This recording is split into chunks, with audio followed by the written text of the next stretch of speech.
Tapi uniknya taman ini bukan taman harimau, tapi disebut taman macan. Nah, ini kan unik ini. Kenapa disebut taman macan sementara patungnya patung harimau?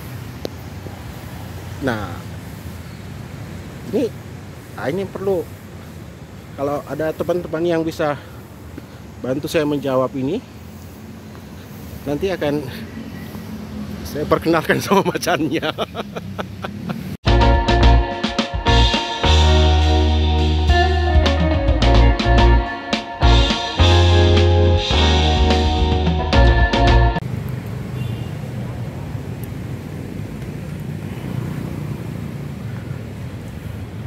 Oke teman-teman, saat ini kita ada di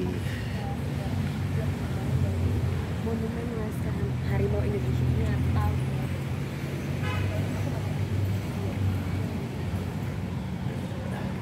ya, kita sekarang lagi di Taman Macan.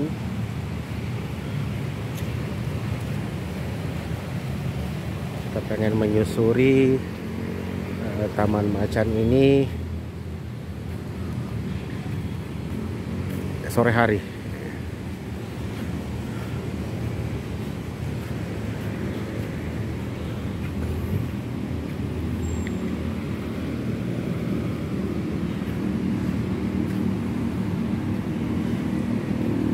Ya, sore hari sangat teduh ya. Ini banyak pohon-pohon rindang. Orang bisa bersantai. Ada tempat-tempat duduk.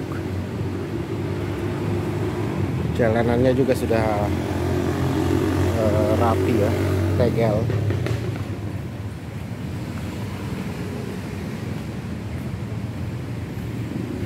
Jadi jogging track ini saya belum tahu berapa panjang lintasannya. Nah, kenapa disebut Taman Macan? Padahal kalau kita lihat itu, ini kebetulan tugunya ada di depan ya. Nah teman-teman, kalau menurut teman-teman itu patung apa? Itu macan apa harimau teman-teman?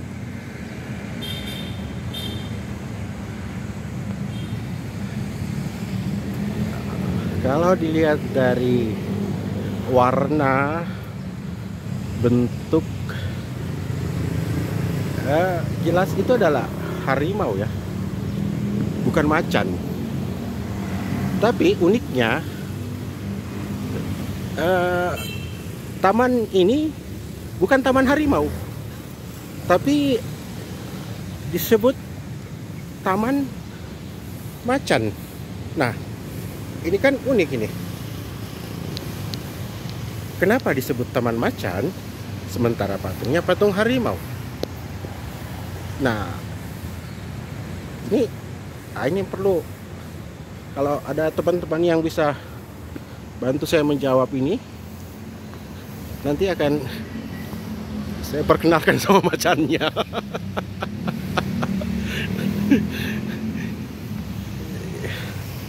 Ya kan, unik juga ya.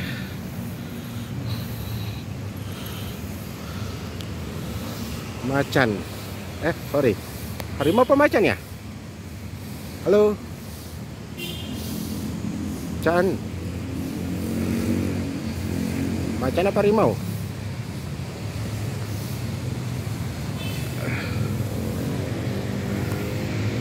Ya, coba kita kelilingi dulu ya. Ya, jadi jogging tracknya itu berlanjut tadi dari sini tuh keliling sampai tadi. Walaupun tempat ini biasa dikenal sebagai Taman Macan, tidak banyak orang tahu tentang sejarah dari Taman Macan ini. Ya orang hanya kenal saja ini Taman Macan gitu. Padahal sebenarnya nama asli dari taman ini adalah Monumen Laskar Pemberontak Harimau Indonesia. Jadi ini kita naik ke atas. Di sini ada prasasti dipersembahkan monumen perjuangan kelaskaran harimau Indonesia kepada generasi penerus, dibangun pada tanggal 27 April 1985, sumbangan Haji Andi Sose.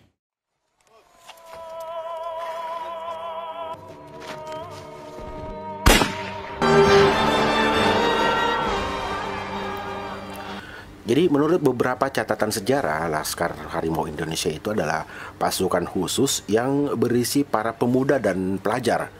Di dalamnya itu banyak tergabung sejumlah tokoh-tokoh pejuang 45 yang kala itu sedang memperjuangkan hak-hak warga Makassar.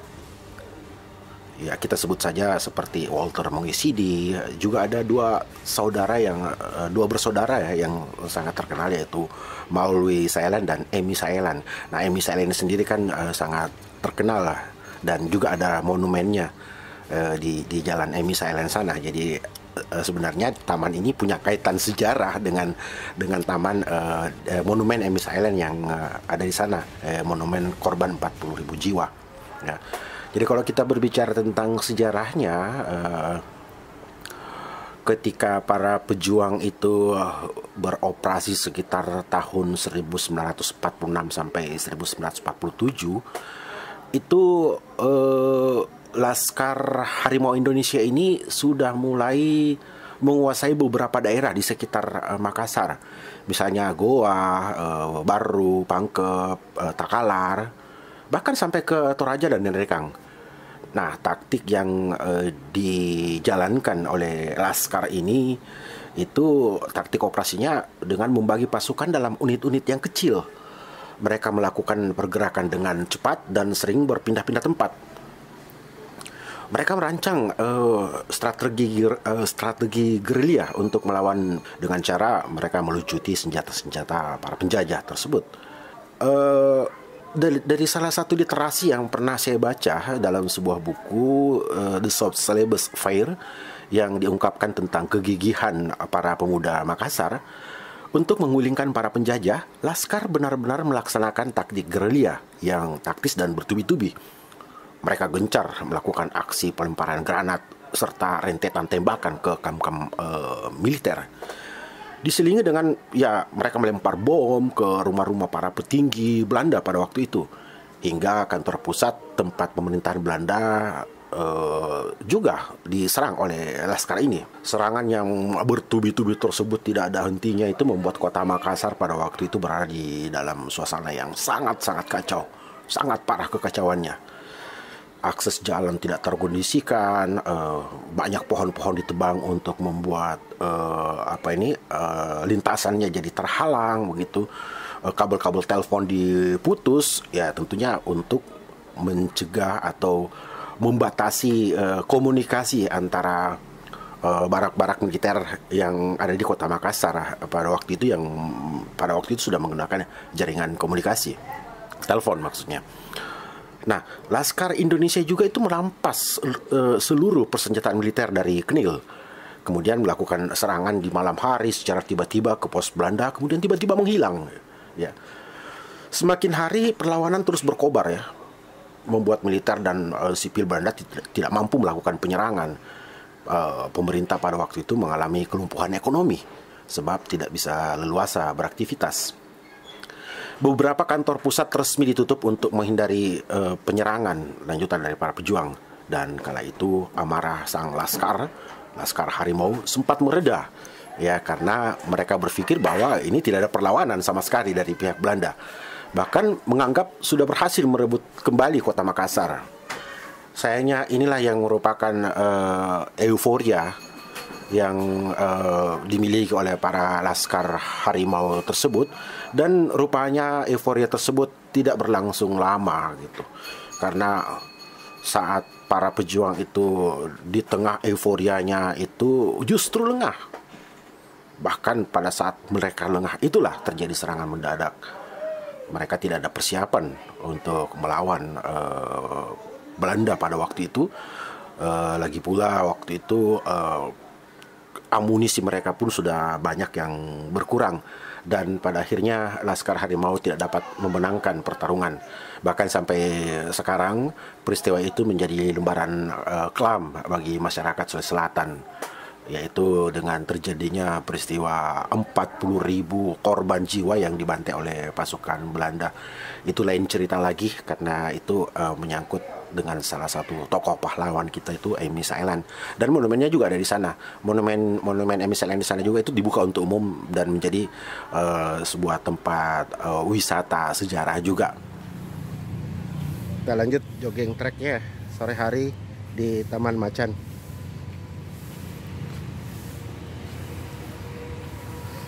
Nah, di sini ada tampak percabangan. Rupanya itu menuju ke salah satu apa ya? Ini kayaknya air mancur ini. Cuman kok tidak berfungsi ya?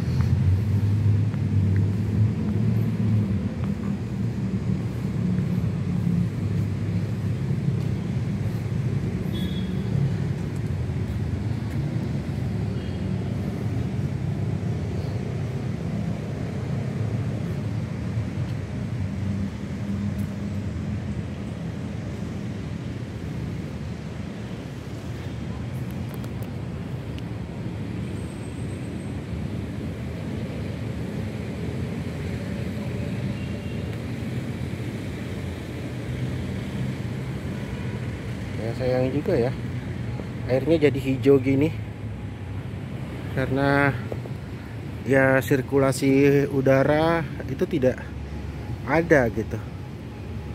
Jadi ya kasihan juga ini ikan-ikannya, mati enggan hidup pun tak mau. Keren ya, kesan masih kurang apa ya, kurang terawat gitu. Walaupun khusus untuk ini ya, yang lain tahu terawat gitu, bersih kalau ini yang tidak terawat. Nah, kita lihat ada seorang yang muncul di sana. Siapa dia? Sayang ya, air mancur sebagus ini. Oke.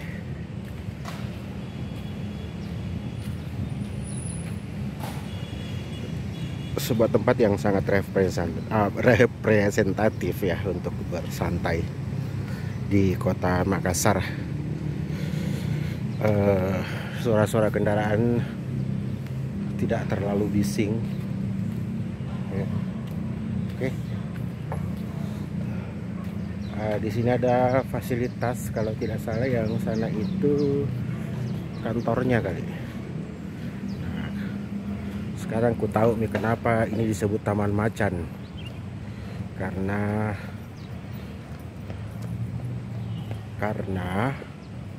banyak mama cantik di sini. Ini bukan taman harimau, Taman Macan. Di situ ada kayaknya WC umum ya. Lavatory Taman Macan. Ini salah satu gedung yang lama ya, gedung tua juga ini. Kalau tidak salah gedung keuangan atau apa ya.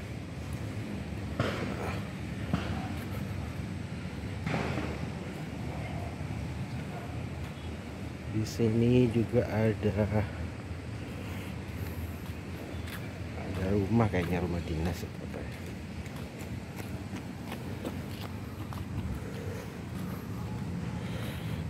Ada tempat bilas-bilas.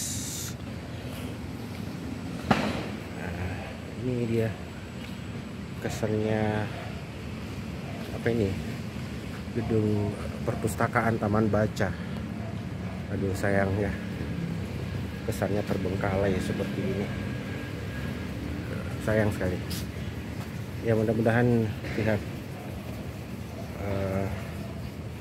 yang punya wewenang di sini tuh bisa melihat video ini dan ya kembali memfungsikan tempat ini sebagaimana ketika awal dicanangkan.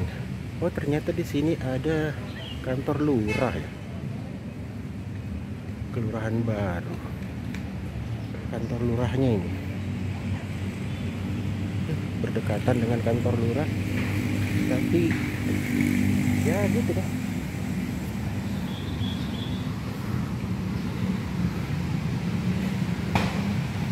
Ini kayak semacam pintu air ini. Iya. Tahu sih. Ya, kayaknya ini pintu air. Keren. Apa deh kak? Pintu air ini keren. Ada ikannya. Aduh, lari. Guys, ada ikannya mas guys. Ada ikan mas tadi. Ya. Oke. Nah ini pusat kuliner kampung ini deretan kuliner itu ada di sana. Ini kantor pos Indonesia. Oke, guys, thank you.